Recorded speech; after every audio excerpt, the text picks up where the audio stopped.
When was the last time you stopped and saw the world around you? Not just a passing glance, but truly noticed it. We get used to our surroundings. The place we once admire become familiar, and over time, we stop appreciating them for what they really are.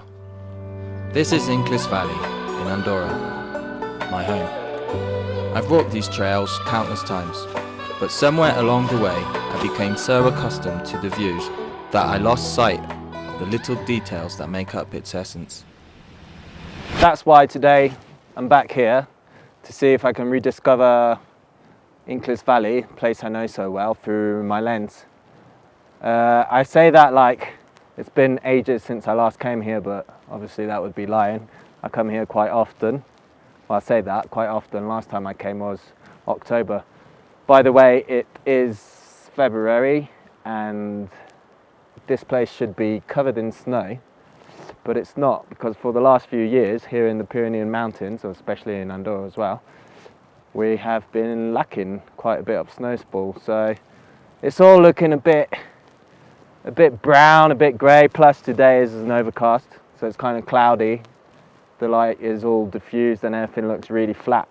So it's going to be a bit challenging, but I have come here to see if I can take away at least, go home with about 5 nice photos. So yeah, let's go along and see what we can find. See if I'm able to see this familiar place with new perspective.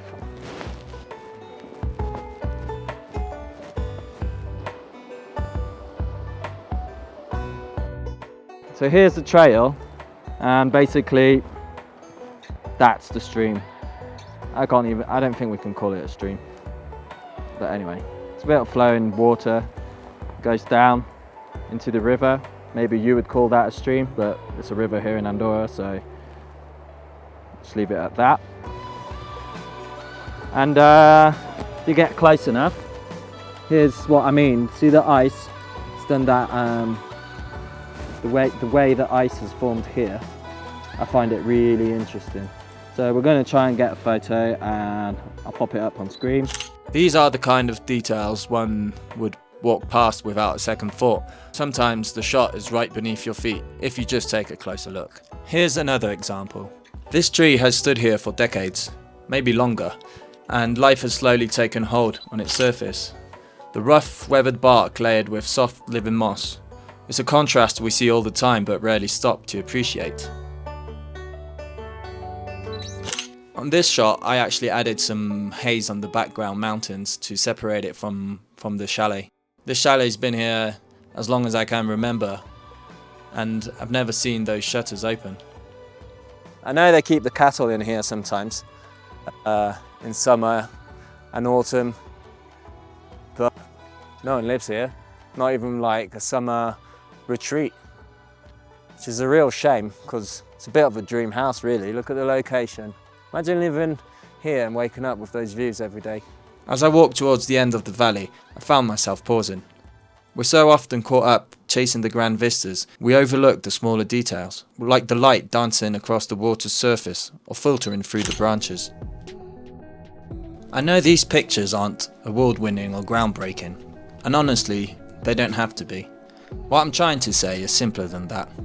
Sometimes, you just need to slow down, take a breath, and appreciate your surroundings.